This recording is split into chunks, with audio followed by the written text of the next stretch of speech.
The Indianapolis Motor Speedway Racing Museum sits right in the middle of the Indy 500 racetrack, and in that museum you will not find so much as one evidence of the 40 deaths that have occurred on the racetrack.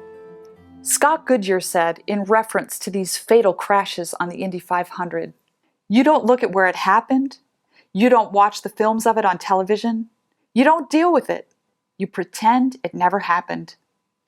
That's what you call denial." Elizabeth Kubler-Ross was the first to develop what she called the 5 stages of grieving. The first stage was denial. The second stage was anger. Third stage, bargaining. Fourth stage, depression. And the fifth stage, acceptance. Anytime a disturbing reality hits us, our first impulse is to deny it because it's just too painful to face. And that can work for us in the short term. But if we continue to deny things over the long term, we'll have this accumulation effect of problems mounting upon problems, never faced and never resolved. And as the problems mount, our desire to avoid them gets even more intense until finally we're in a state of complete denial.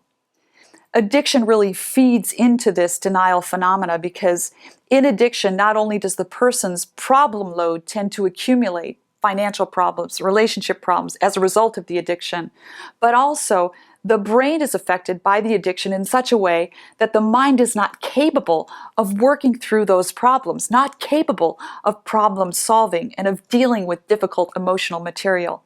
So oftentimes an addict will have such a huge problem accumulation that they will finally hit what we call the brick wall and be forced by the sheer weight of their compounded problems to face them. But unless they overcome the addiction, they will never be able to solve those problems. And this is why they go into treatment. The replacement for denial would seem to be truth, but honestly, sometimes truth is kind of overwhelming to face.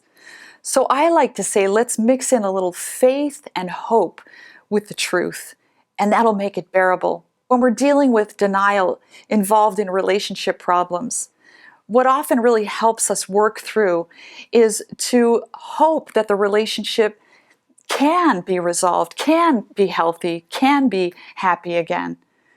So really, truth in and of itself is just too much for us to bear, but faith and hope make it bearable. Linus from the comic strip Charlie Brown said, "I don't like to face problems head on. I think the best way to solve problems is to avoid them. In fact, this is a distinct philosophy of mine. No problem is so big it can't be run away from." Well, Linus can be excused for running away from his problems because he's a child.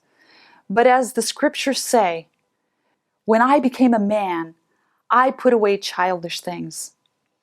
It's time for us to grow up and face our problems and work through them. But the passage goes on to say, "Now abides faith, hope, and love. But the greatest of these is love." Through faith and hope that we can actually work through the obstacles and difficulties in our relationships, we can arrive at relationship success. We can experience what it is to love and be loved.